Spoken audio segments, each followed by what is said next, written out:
Today, I have the incredible pleasure of speaking with Pati Jinich from Pati's Mexican Table. First off, Pati, how are you today? I'm doing good, Camila. Delighted to be talking to you. I love Yeah, the connection. I think we're all craving the face-to-face connection. absolutely. Right now, I think it's been so crazy for all of us. So, you mentioned you were in Washington, D.C. right now. How are you spending the quarantine over there? Well, I'm here at home with all my family. My husband, my three boys. So I have a 20-year-old who's doing college finals here from home, and then I have a high school senior who's finishing his high school senior year here from home, and then I have an eighth grader. So Alan, Sami, and Juju are here, and we're all as busy as ever, continuing with our work or education, trying to maintain a schedule, trying to continue to be involved with our friends and family and the causes that we care about, and just plowing through like everybody else through these challenging times, but also appreciating all the things that we have to be grateful for. Absolutely. And I'd love to know more about some of the initiatives or the different efforts that you're working on, because I think it is so important to highlight those in times like these. Of course. So right now we're working on the post-production of my next season of Patis Mexican Table, which we were so lucky to be able to film. Camila, we were coming back from Sonora, Mexico, um, exactly March 15. Like that night, I got home the next morning, woke up, and everything was shut down here in the Washington, D.C. area. And this season is very special to us because we really try to highlight the connection between Sonora and Arizona, and the connection between the people from both countries, and how it is so crucial to appreciate what we all bring to the table and what people from both sides of the border do to enrich our lives, from growing the ingredients, exporting, cooking, sharing the traditions, the culture. So that is something that series is very dear to my heart, because I feel that every season we highlight a different, much more substantial theme. And this is a very important theme for us right now, to cross borders, connect cultures, connect communities. So we're working on that. And then I'm also working on my next cookbook, which will highlight the diverse, rich, just cuisines of Mexico and Mexicans that a lot of people don't know about. Again, highlighting how Mexicans, no matter where we are, we add to everyone's table. And that cross connection and that blend of Mexican and American cuisine is so common. I think so many people think that Tex-Mex food is Mexican food. So to those people, what would you say is the real essence of Mexican cuisine? Well, I think times have changed. People used to say that Mexican food north of the border was not real Mexican food. Of course, Tex-Mex food is a regional American cuisine with, of course, a big heart of Mexican ingredients and the Mexican spirit. It's its own beautiful beast that evolves. But as time has moved on, Camila, one can't say that you can only find true Mexican food south of the border. There's Mexican communities that have settled in the US and Canada, for decades and decades. And there's even Mexicans who never crossed the border crossed them. And they've been making their food with the ingredients in the land that they live. So I think that the evolution of Mexican cuisine really knows no borders. And it's interesting, in these times when you're asking me about the efforts that we're doing from home, I've never been busier, doing cooking demos and live Zoom events, and, showing people what they can do with their pantry staples at home and with the ingredients that they have on hand. And I've been doing this for different organizations. And it's just really amazing to connect with Mexicans north and south of the border, and with just people from everywhere. And it's so important right now to be connected digitally, and because usually through food in Patty's Mexican Table, you're connecting with people, you're learning about their culture. now using social media and technology, have you had a chance to connect with your fans and do some quarantine cooking for them? Oh, absolutely. We've been doing like one Facebook Live after another and one Instagram Live after another. And I just started taking requests.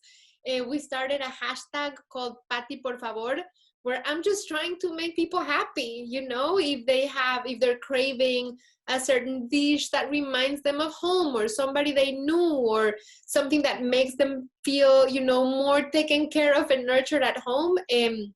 So we've been doing a lot of those, and I'm saying we because my three boys have been helping me with their iPhones.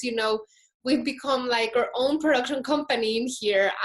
We will do at the same time an Insta live, a Facebook live, a Twitter live with their phones, and they're helping me a lot. And also prep, and we've been sharing all of that with our community and just trying to be as useful as we can.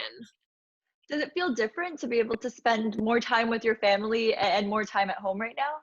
Yeah, especially because, as we in Mexico say, soy una pata de perro, which means, which would translate to like I'm the leg of a dog. I know that sounds really weird, but that saying means that you're always running, you're always going somewhere. And I travel a ton.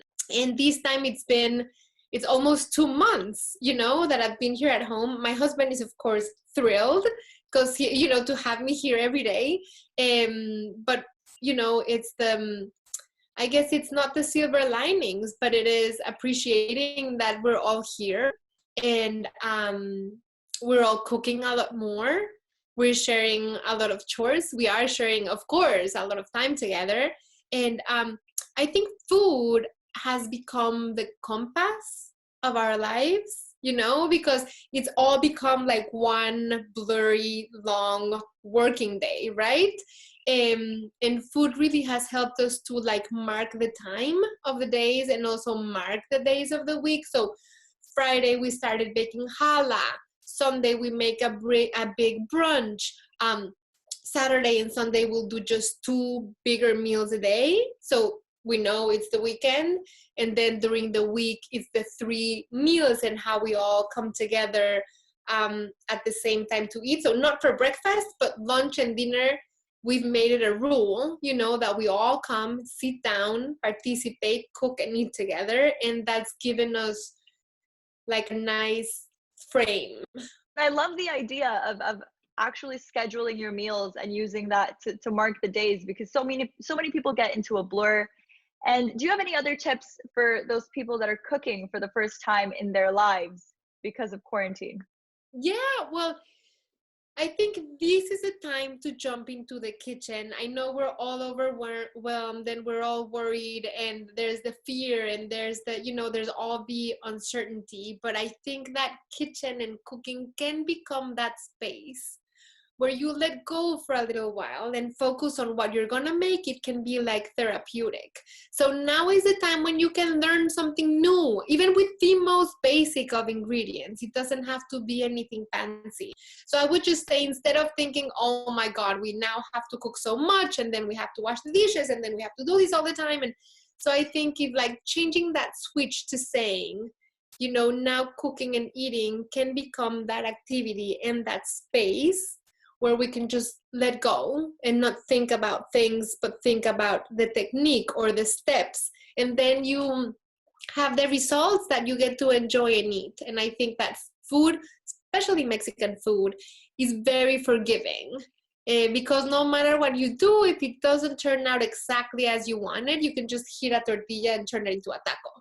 So I think, like trying to make the best of what you have at home, which is a stove and a refrigerator, Amazing. I know, Patty, you've had the chance to travel all over Mexico. You are very well known for Mexican cuisine. So I'm going to ask you a controversial question.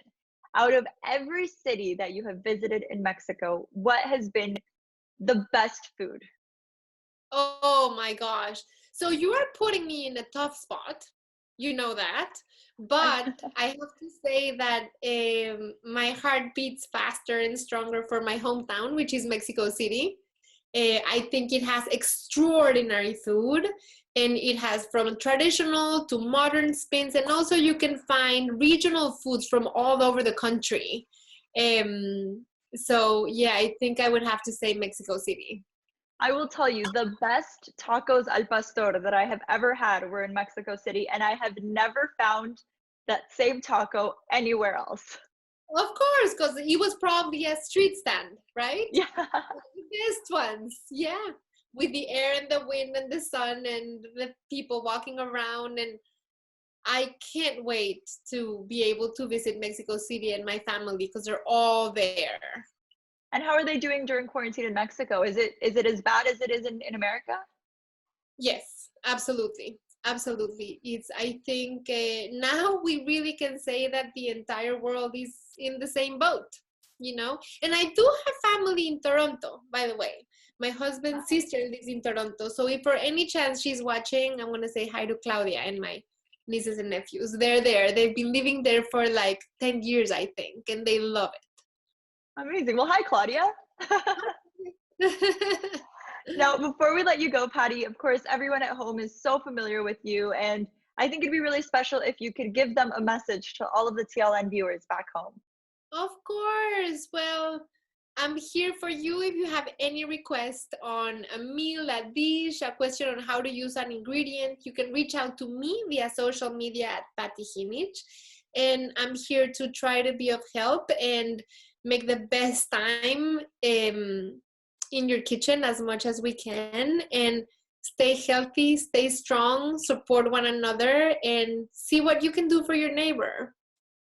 I love that. Absolutely. Right now, lend a helping hand. Patty, thank you for joining us. This was so great to Thank get to you. know you. Thank you, Camila.